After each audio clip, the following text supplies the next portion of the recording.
Right. Hello, everyone, and welcome to our webinar about effective employer branding in the social media era. Just going to share my screen first, because of course we prepared some slides. So normally you should see the slides now on your screen. If you have any questions during the webinar, you can ask them in the chat, which you can find on the right. You can ask us anything you want concerning what we talk about, of course.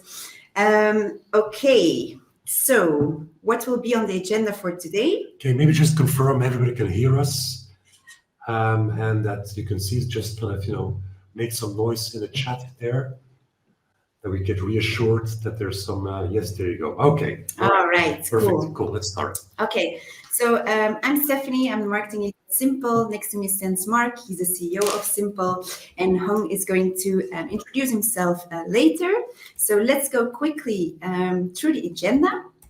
We are very privileged to have him, of course, all the way from London, joining us live. From a beautiful kitchen, I have to say, Hung. It's very impressive. Thank you very much, man. It's not my idea. It was like someone else's, interior design vision. I can't claim credit for it. It's a vision for sure. All right, so first of all, a little introduction of Simple and then Hung, and then we're going to talk about employer branding. What is it? Which platforms should you use when you want to work on your employer brand? What should you show? Whose responsibility is it of the company? And then we're going to talk about the newest trends in employer branding. And then stay tuned, because we're also going to teach you how you can set up your own employer brand page on your website. So let's start. What do we do at Simple? We provide qualified candidates through very targeted advertising on social media, Facebook, Instagram, LinkedIn, and TikTok. And we do this in a user-friendly software. And we have a brand new feature, which is the employer branding page. What sets us apart? We analyze lots of data points because that's important to have performance campaigns. We are active in 32 countries, and here you can find some of our customers. And our software also integrates with some major ATS systems. All right, then I give the word to Hung. He's going to introduce himself, and then he's going to talk about employer branding as well. Floor is yours, Hung. Cool. Thank you very much, Stephanie. So my name is Hung Lee. I used to work in recruiting. So I used to be an agency recruiter back in the day. Moved in-house after 10 years of working agency side. So maybe did 3-4 years of startup recruiting in London. I was the 0 to 50 type of recruiter. So go in very early, build an early team, then move on. I then kind of launched a tech platform, so became a tech founder myself for about 3 years. Didn't work, I'm sad to say. However, that product kind of spawned what I'm doing now, which is basically a lot of content, a lot of media, essentially writing newsletter, doing podcasts, webinars, and so on. So my job now, I guess, is to try and contribute to conversations, create conversational spaces, help connect people together, and share learning and experience so that we can all improve in our work today. So. Yeah. Well, thank you for the introduction, and I think you're being too modest, Hung. I've been following a couple of your podcasts, and it's very, very interesting stuff. It's very, very wide-ranging, going from AI to the nitty-gritty of the processes. So I advise everybody to kind of, after this webinar, to hook up and at least register for your newsletter. Maybe very short introduction. I'm one of the founders, indeed, of Simple. For today, my main role will be to moderate. Stephanie will do some slides, and then mainly, of course, we want to give the show light and the space to Hung to give his opinion on a couple of things we prepared. Maybe to kick off, we had a previous webinar with James Ellis, who gave this definition as how he saw and understood employer brand and the importance of employer branding. So I'm not sure whether you would agree to that, or whether you would see the employer branding as something different, or what's your personal opinion on employer brand?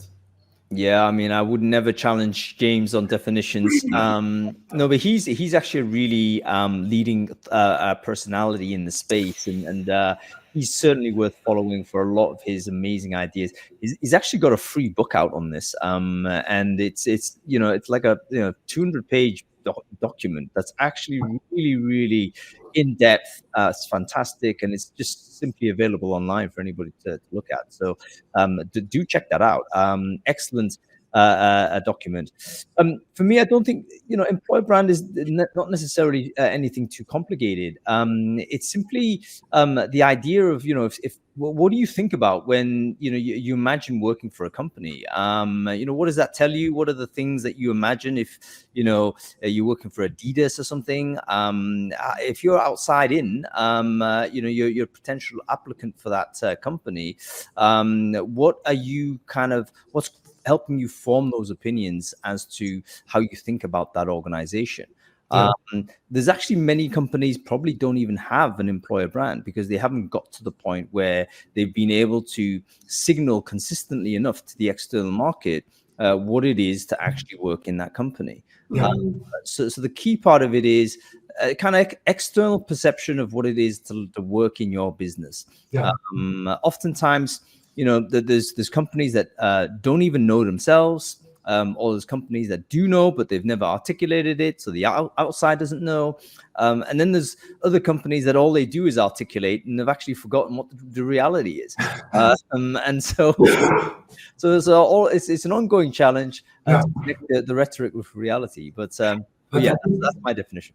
I think you touch on an important point there, Hung, that indeed there's a very important that there needs to be a matching between what you claim your brand to be and what it actually is. And we'll talk about authenticity in one of the next slides also. Maybe just to round up the point, and then because there's been a couple of questions also about recruitment marketing. We will talk about social media, which obviously means there's a big link to recruitment marketing. Recruitment marketing should be seen as one part or one element of the touch points of being able to actually communicate your employer brand. But it's important to understand that employer branding is much more than just the marketing aspect of it, which we'll talk about also today. I don't think I have mentioned it, or maybe just to make sure people don't forget, you can ask any question you have in the chat. You did mention it. While I'm saying it, I realized that that's my short-term memory, Stephanie. Sorry. Blame it on the age. Okay, well, let's move on to maybe, and just to kind of explain the way we set it up, and then I'll leave the word to Stephanie. We've gathered a couple of myths, which are things we hear a lot from our customers when they are starting to develop their marketing and or employer branding. And we basically kind of gathered about 6 or 7 of these myths. I'm not sure if I pronounced myths. It's properly in English. But that's kind of the hooks we will use through the presentation to then get kind of Hung's point of view on that. And then we'll share some data that we have gathered around it. So basically, yes. Take it away. So first of all, which platforms should you use? And of course, we're here to talk about social media. So which social media platforms should you use? This is something that we hear a lot of our customers. More followers on social media means a successful employer brand. I'm not sure if you agree or not. Maybe you can give your opinion on this. This is a leading question, Stephanie, because obviously I need to say, no, this is incorrect. We didn't compare this. Yeah, I mean, I think that, yeah, obviously bigger. To be honest with you, I am actually a believer that quantity is more important than quality. So I do think that large is better than small in almost every case. Yeah. Very rarely is having less followers better than having more. However, that's not to say that volume or quantity is the only thing you need to care about. Because actually acquisition of followers in any platform has kind of become a bit deranged in the sense that, there's different ways and mechanisms to do this. And oftentimes you can acquire a large following, quote unquote, that doesn't add any relevance or value to the things that you're doing. So in other words, people may not be inherently interested in your stuff. So from an objective point of view, it shouldn't be a target, I would say.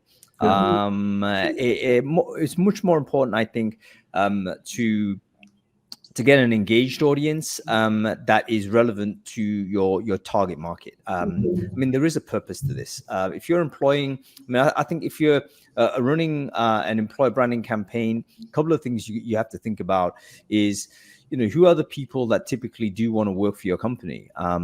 Is there a demographic specifically that you're targeting? If it's super broad, it could be anybody from any society, then great. But oftentimes it's actually quite narrow. There's a purpose to your EB, which is, we really need to hire software engineers. We need to improve our perception in this community. Okay, great. In which case you have a persona that you need to try and reach. What is a software engineer like? What does a software engineer do? Where do they appear online? Where do they prefer to belong?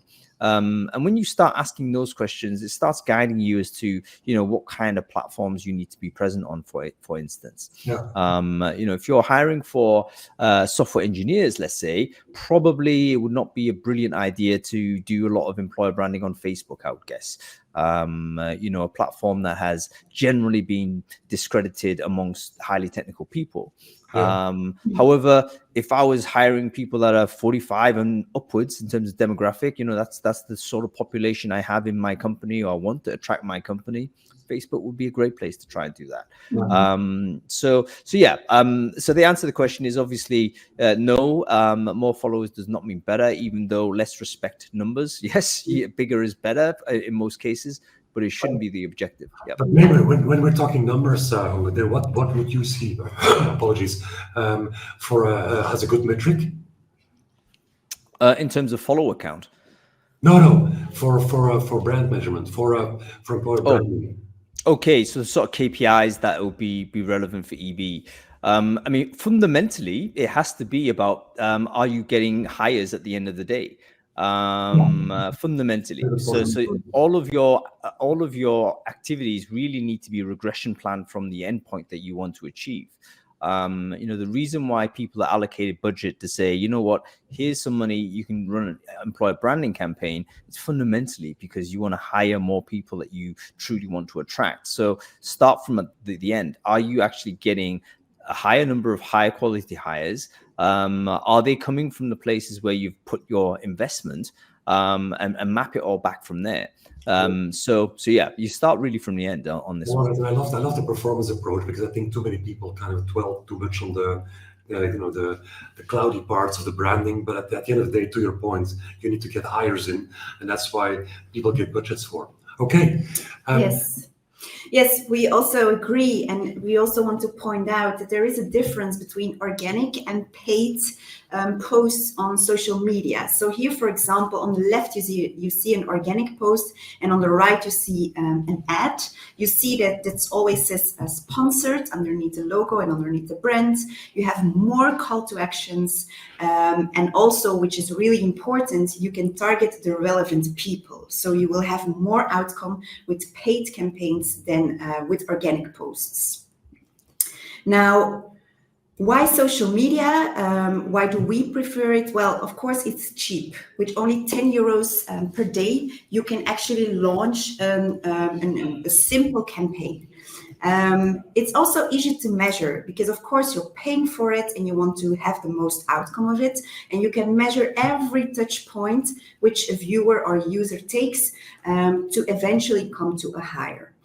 And then, of course, your reach will be really, really broad. Of course, you can narrow it down a bit with some targeting options, but you can reach lots of people. And like Hung already told you, we also want to show you these graphs because some people think that TikTok, for example, is only for young people. Well, that's not the case, More than average on all those social media platforms is between 25 and 55 years old. So don't think that it's only for millennials or young people. No, it's for everyone. Yeah. There's one caveat we have to make is obviously this is media users. If you would look at daily usage time, that will go up. The younger people are, and more younger people will spend longer time on that. But that's why we like to show it this way, that just to reassure people, your audience can be reached. And again, just building off Hung's point from earlier, you still need to take into account what your persona is, who you want to reach. but it's very important to not kind of be too biased on what you think yourself is the audience on social media. Mm-hmm. All right, then another myth. LinkedIn is the most, sorry? According to us. According to us, yeah. LinkedIn is the most important channel to show your employer brands. Not sure, Hung, if you agree or disagree. Maybe you can give your opinion on that one as well. Yeah, I think it's, again, contextual on the type of people you're looking to hire, right? Because for sure, most normal people are not on LinkedIn every day. So it's dominated by recruiters, it's dominated by salespeople. Most people are not on LinkedIn to have a good time. They are there. A lot of people have an account, but they oftentimes forget about it because they're not looking for work or they're not doing anything in particular. Having said this, I think that you can't neglect LinkedIn for no matter what your brand and no matter what the demographics you're hiring for, because it remains still a very important place to validate once the discovery has been made. So in other words, you might encounter, so for instance, you might put on a employer branding campaign on TikTok, for instance. That's all well and good, great.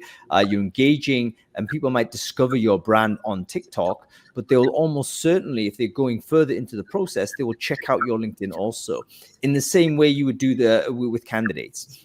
So recruiters here, you might encounter candidates on Twitter or whatever it might be, but you'll cross-reference back on LinkedIn because you trust that data a little bit more.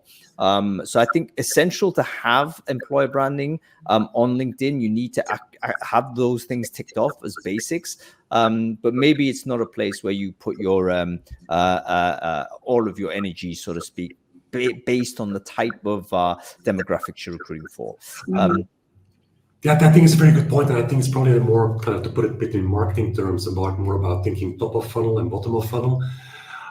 We were probably, in this one, it's more about top of funnel, reach a lot of people at a cheap price, because as Stephanie mentioned, social media tends to be cheap.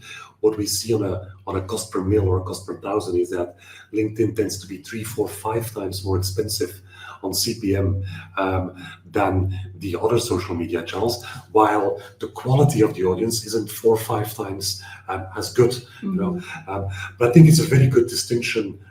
You're right, when people want to know more, when they are serious, when they want to prepare, I guess, for their job interview, they'll probably kind of go and look at LinkedIn on that. Do you have any kind of advice on the frequency and how people should work around that? If you're a marketing person for a business, is the question how often you should be on LinkedIn, or how active you should be? Maybe from a personal branding perspective, I'd be interested.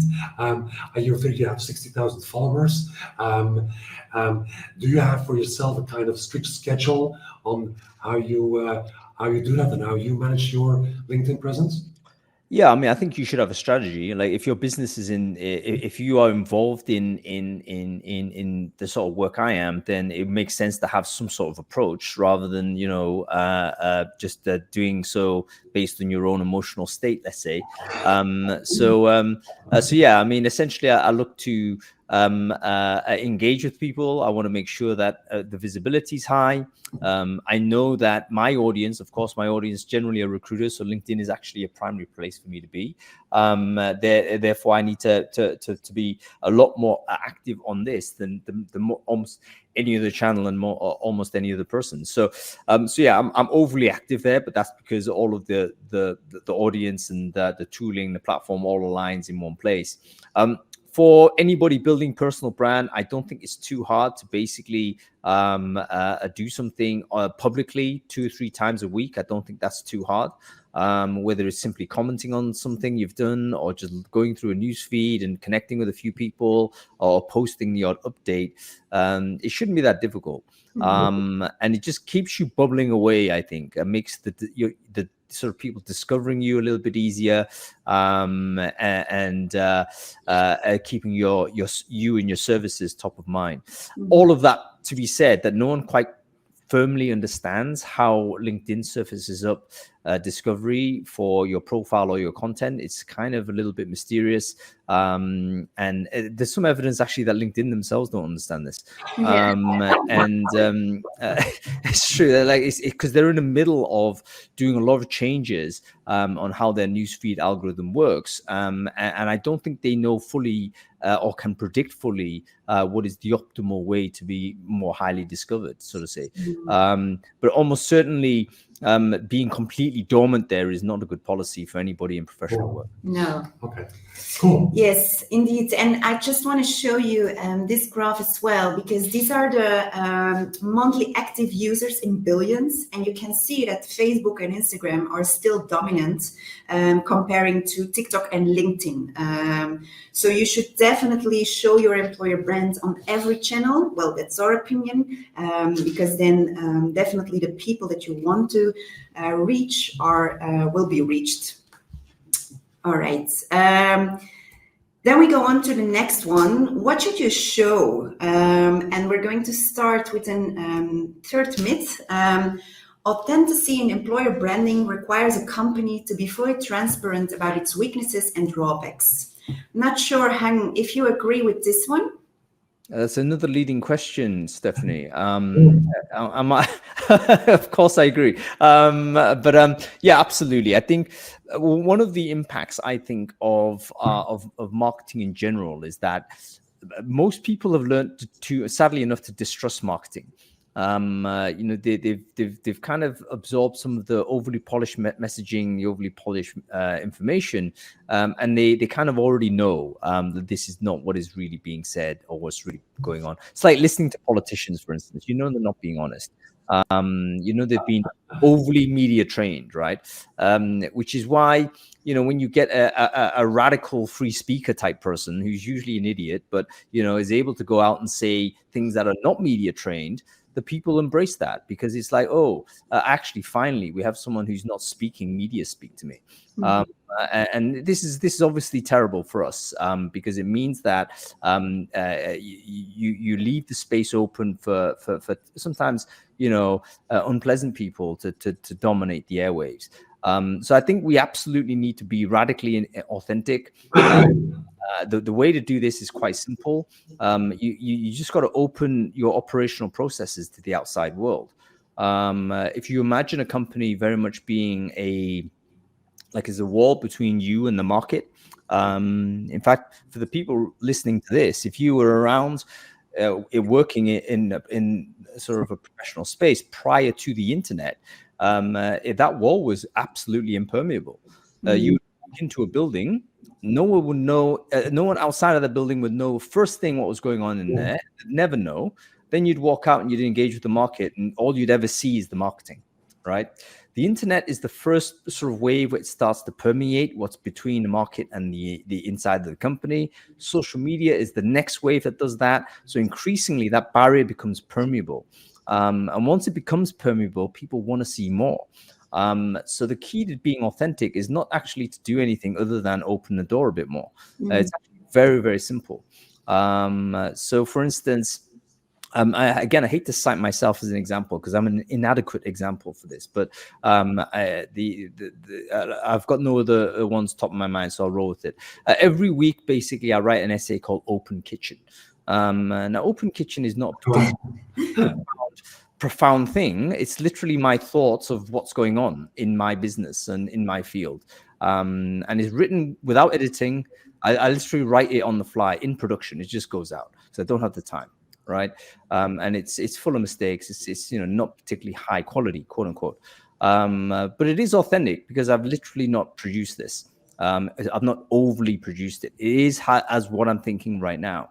And I call it Open Kitchen because it is exactly how you would imagine a modern restaurant to be. If you've been to a restaurant recently, I assure you saw someone in the kitchen and they're cooking their stuff and they're chopping onions. You see this. Now, again, all the folks who basically went to restaurants in the 80s, they didn't see an open kitchen. You would sit down at a table and the meal would simply be served to you. That's the first time you would see the food is when it's on your plate. The kitchen was closed, right? And why do we now prefer Open Kitchen? We prefer the Open Kitchen because we can see how things being made. We know it's a fresh thing being prepared. We trust the entire thing a lot more. And not only that, but we're also entertained by the activity. If you remember, again, in the 1980s, you used to have entertainment in your restaurant. You used to have band playing, or you used to have someone on the piano or something. It doesn't exist anymore. Why? Because you're looking, there's already activity in the kitchen. That's the thing that's causing you entertainment. So the same thing applies in B2B world. If you have an open kitchen policy in terms of your operational procedure, you'll provide entertainment and trust to the audience. I love the analogy, and I think we will write that down. So that's the open kitchen metaphor. I think is a great way of kind of explaining that to the people in the company maybe not that convinced yet of the need for that. We have a couple of learnings also from our side on how you can basically transform or transfer that into your marketing yourself. Mm-hmm. Yeah, and for us, I've already talked about organic and paid campaigns. And if you want to make an advertising of your employer brand, there are key elements to be successful with the setup. And that's one, the targeting, of course. Who do you want to reach? The campaign copy, what do you want to tell? And of course, you can use ChatGPT for it. It can give you some inspiration, but don't just trust on it, rewrite it a bit. And then, of course, the visuals are also really important for your campaign.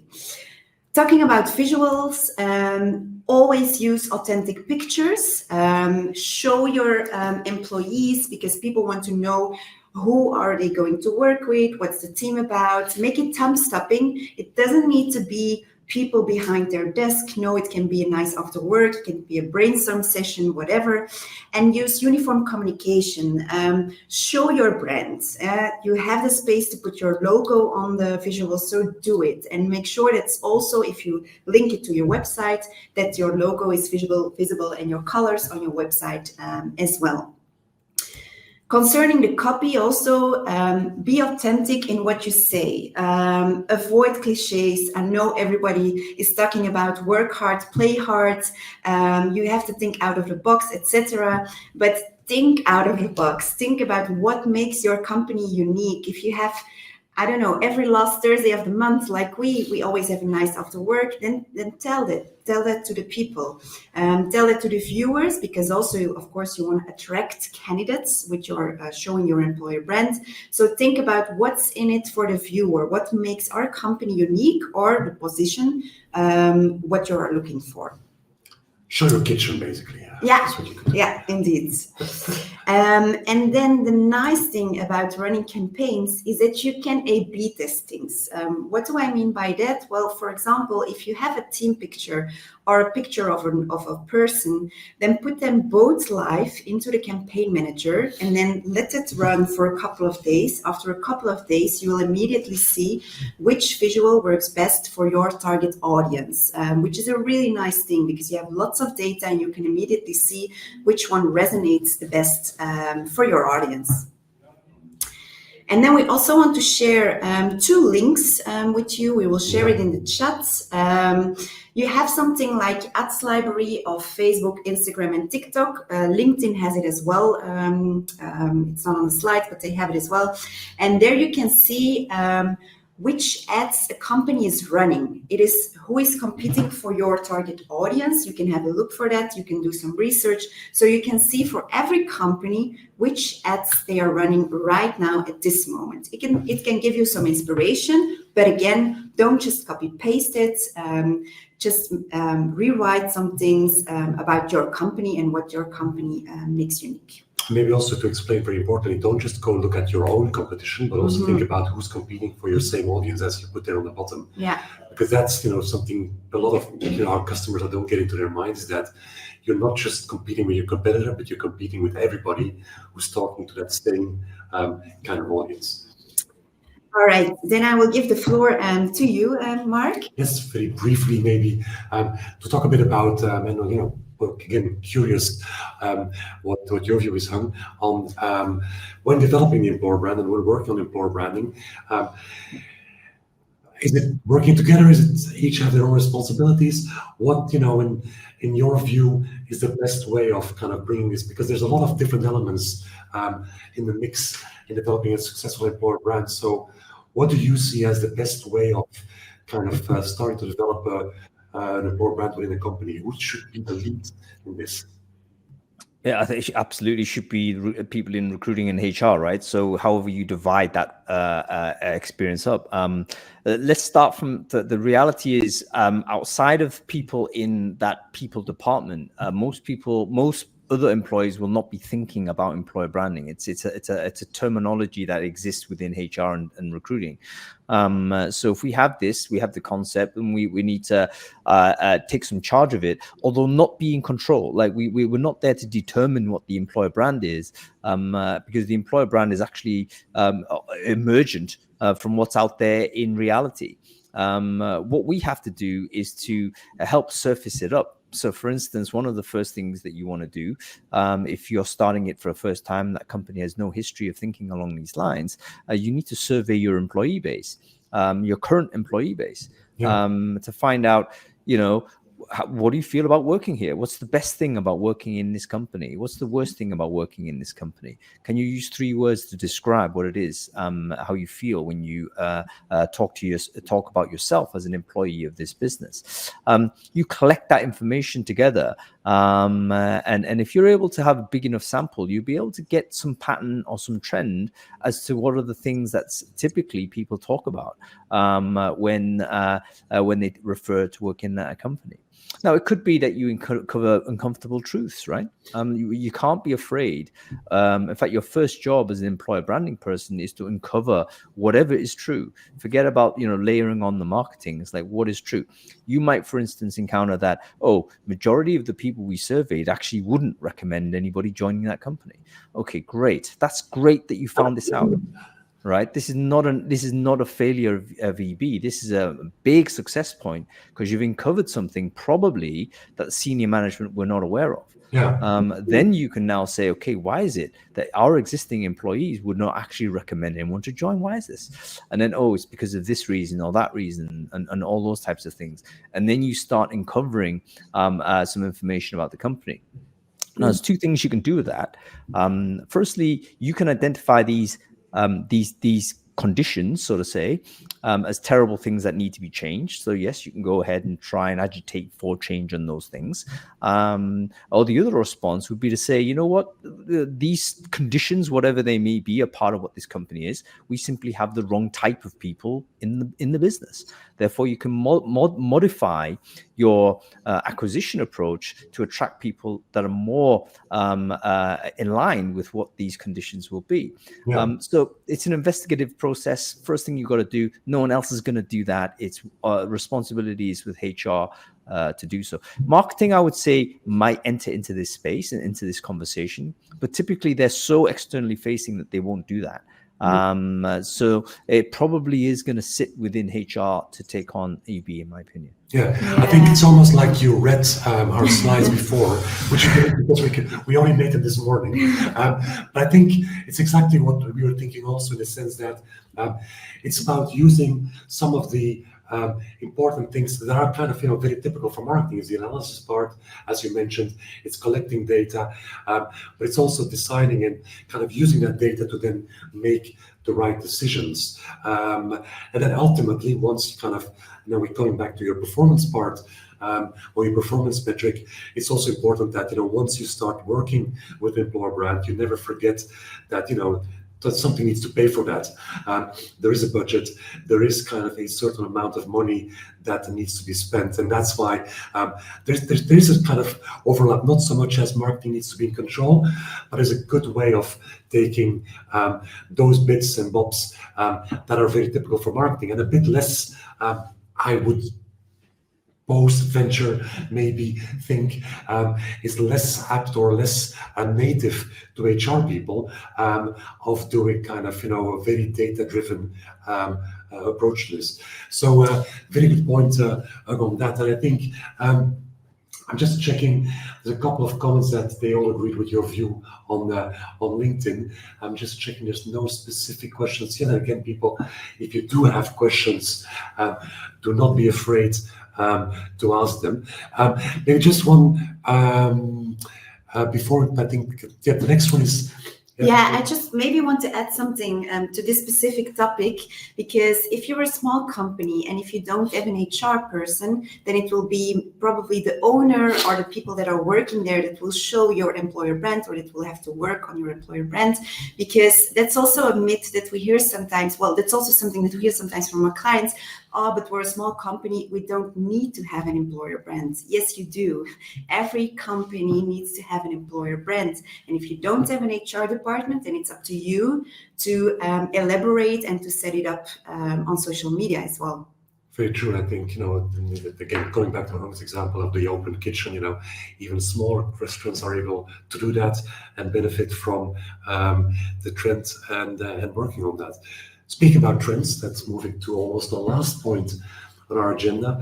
If I look at your podcast, it's generative AI, there's lots of things.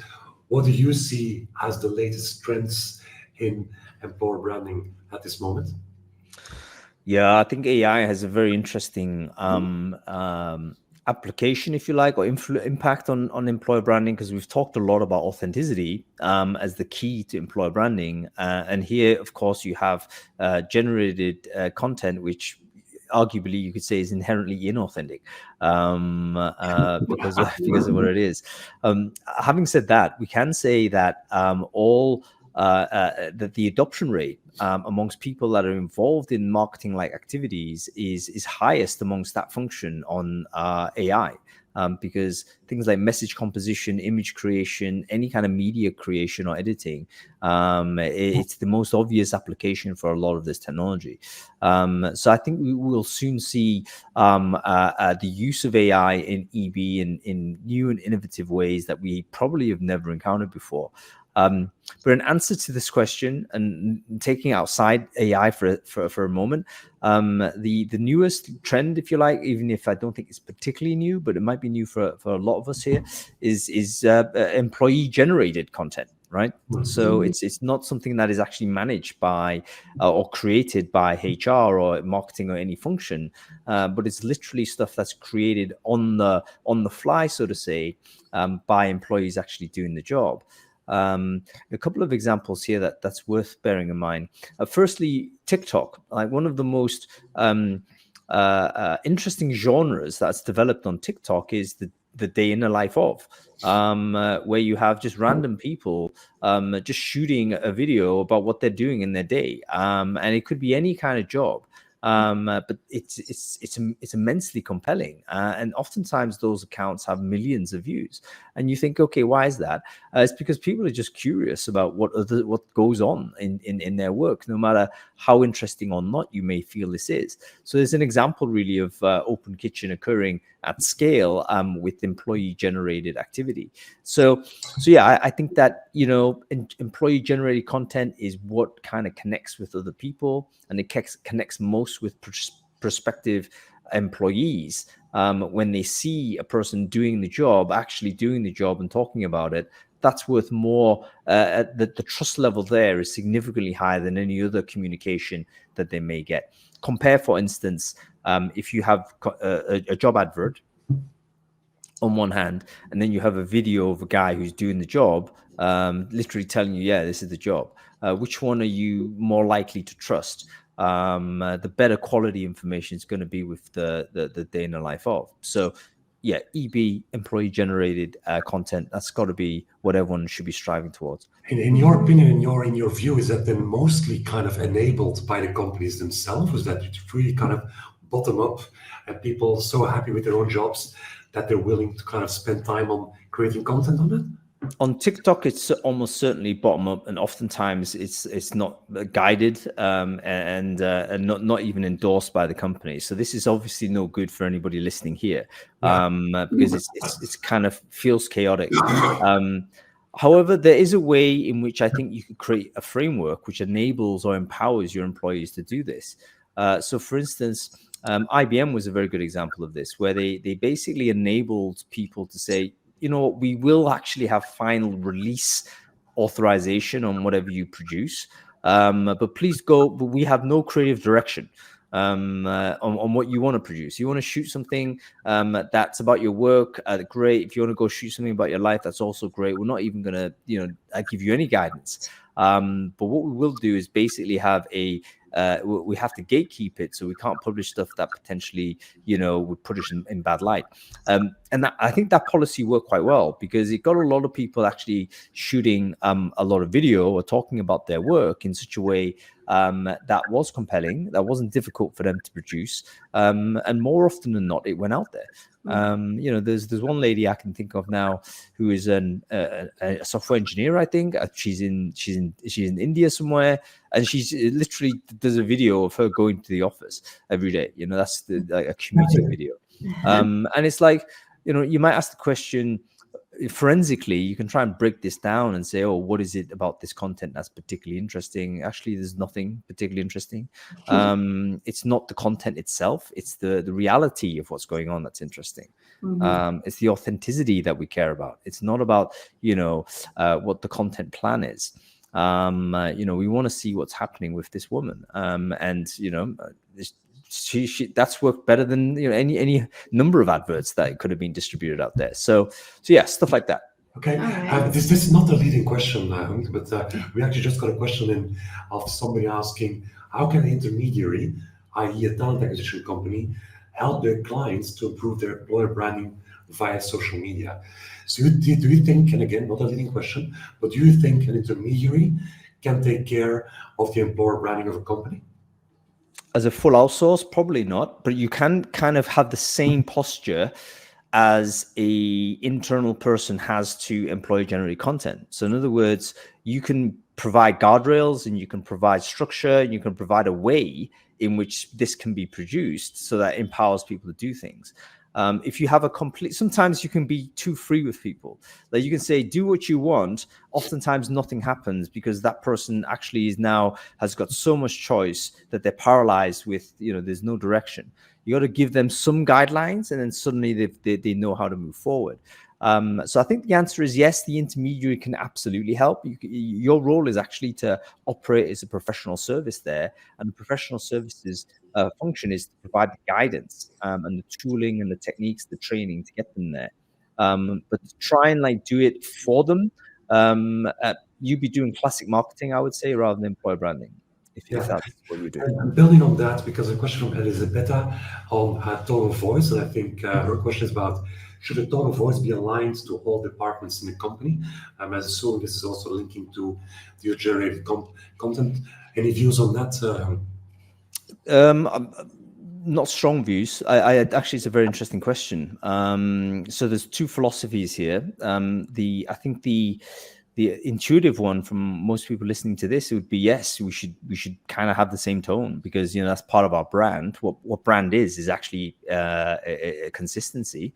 And it's actually elimination oftentimes of nuance. So a brand is basically trying to reduce a lot of information into small bits of information that's very, very consistent and repetitive, so that people can build a trust relationship with those big components. It's not about putting complexity to people. It's about simplification. So the intuition says, yes, Elisabetta, the answer would be, yes, you should do tone of voice. My other instinct would say, why would you want that? And is that too actually, is it that important, for instance?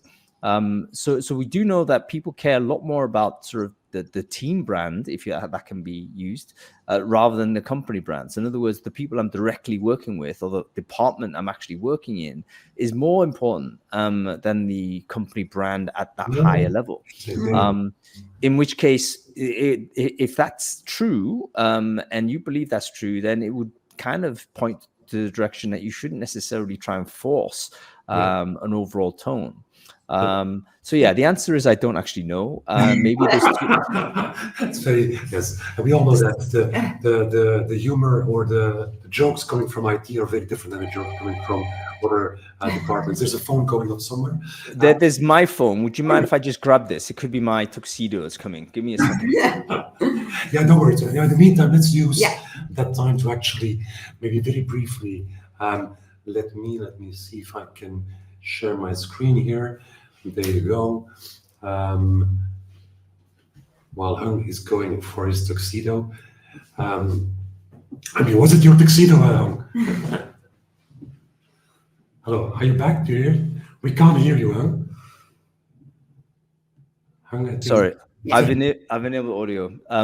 Yeah, it is a tuxedo. I find myself going to a lot of award ceremonies. Not to pick anything up, but you know what I mean, because I'm invited. And I realized I actually can't. I don't have a tuxedo. Like I've lost my old black suit, so it's like, oh shit. I better. Oh, sorry. But I better order something quick, because otherwise I'll not be able to attend these events and be in a right sartorial kind of alignment. Yeah. I'm looking forward to pictures on your socials with your tuxedo. Very briefly, maybe a very. I'm just taking up the screen here. A shameless 2-minute self-promotion plug. Let me just kind of show very briefly for those people who don't know what it is. We have basically built a very powerful SaaS tool where you can publish your advertising to reach your audience across 4 different platforms. People replying on that are then being gathered and aggregated in our software, which will also be learning and understanding where the most interesting candidates are coming from to then in real time optimize your campaigns. If you're interested, we'll share a free trial in the links here. What we just added, as Stephanie mentioned in the last couple of weeks, is the possibility to make your own employer branding page in our software. So this is a live view of our software, where you have different modules. You have testimonials you can add. You can add pictures. Very importantly, also you can list all the vacancies which you have on your company and which then link through to the individual landing pages for that vacancy pages. It's extremely user-friendly to use in the sense that, again, as with everything in our software, you have full integration amongst for instance, with ChatGPT. So if you would, for instance, have a job day, then there's no need to get IT on board. You can just say job day, March 2024. You can then ask ChatGPT to invite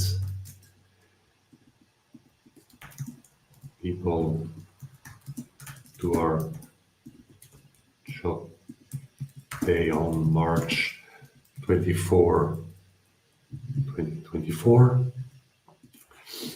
And then the text will be written.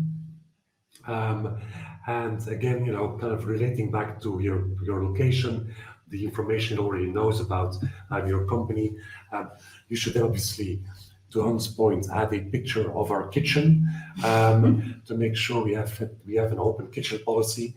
I think that's good that we had that. We didn't prepare this, right?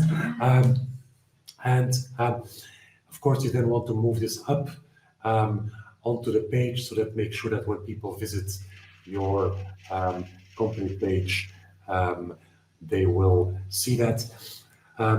So this is how easy it is. And once you save, this will be automatically published and shown onto your website. So it's another addition to our software. Next to setting up campaigns, it also allows you to control your employer brand page from the software. So there's no need to ask IT or marketing or whoever controls your website to adapt and update it. You can do it all as an HR business partner, as an HR responsible. You can do and manage everything from your website in a very user-friendly way. Mm-hmm. Okay, that's it. I think the latest update on our software. Okay. We'll stop sharing. There was a question from Elizabeth. Would it be possible to have this trial period in January? Yes, it's possible, but I do want to point out that we have lots of promotions running at the moment to the end of the year of 2023. So I would advise you to run the trial in 2020. Still this year. Ever the salesperson popping up there? Yeah, sorry. Great stuff. But there are lots of promotions right now, They are. and they won't be there anymore in January. We're very harsh. 31st. That's when our year stops. But maybe you can also share a link to a demo. Yes. If you have any questions concerning our software or pricing, We'll do that now. social media recruitment, then you can schedule a demo with one of us. There you go. Let's see, are there still any other questions popping up? Samantha, any advice on employer branding for companies that currently have a relative negative public image? That's an interesting question. I think everybody's now looking up for what company Samantha's working for. Do you have any views on that? Yeah, absolutely. Not an easy one, but actually probably quite common, I would say, to encounter, particularly if it's a well-known brand. Well-known brands will often attract negativity. So it's actually a decent skill for recruiters and employer brand people to kind of develop to be able to handle negativity of this type. I think the best policy is to potentially recognize it. So let's say if you're at interview, for instance, I mean, there's different contexts, so maybe there's different activities here. You might encounter the consequence of negative employer branding. For example, at an interview, candidate will come in and they'll ask you about episode XYZ that they read in the news. Obviously, the right thing to do in that case would be to have pre-prepared your response to that, so that, number one, recognize this thing happened, recognize there's a negative response and there's a lot of media on this, and then, outline the company policy or position on it, and underline, where your policy is. So having preparation when you're having dialogue, I think, is key to reducing the negative energy that comes from having some sort of negative brand perception. Other ways in which you might encounter that, you might encounter it on Glassdoor review, for instance. Again, you need to be pre-prepared in this case, where you will have, okay, what happens if we get this type of comment for this type of this type of comment in this place? You need to have a kind of a pre-built response as to how you deal with it. So yeah, not easy, but it's one of those where you can kind of do some scenario planning in advance and not be in a position where you have to have local recruiters or local hiring managers react without preparation, because that's where it could potentially go even worse. Yeah, good point. Okay, I think thank you, Samantha. All right. Okay.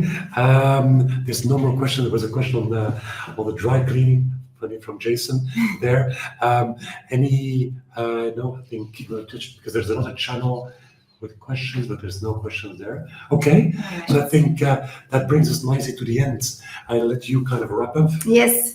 So if you do have some more questions in the next couple of days, you can always send us a message on LinkedIn. And I also would like to invite you to our Simple Academy, Yes. which we'll also share.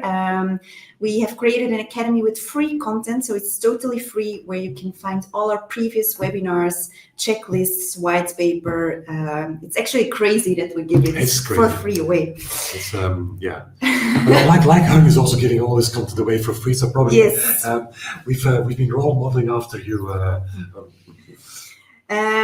All right, then I would like to thank everyone for joining us. We were with lots of attendees, and then I would also like to thank Hung for being here today with us. Much appreciated, and I would really suggest to subscribe to his newsletter as well, because it's really interesting. Yes. And we'll send also a link when we send out the recordings. We'll send a link to Hung's newsletter also, so Yes. you can register from the email. Okay. All right. So very much. Any last words from you, Hung? No, only that the authenticity angle. The main thing here is to kind of. It's always going to feel that it looks terrible. It always feels that it's not going to, look right or what have you. It's simply because it is raw.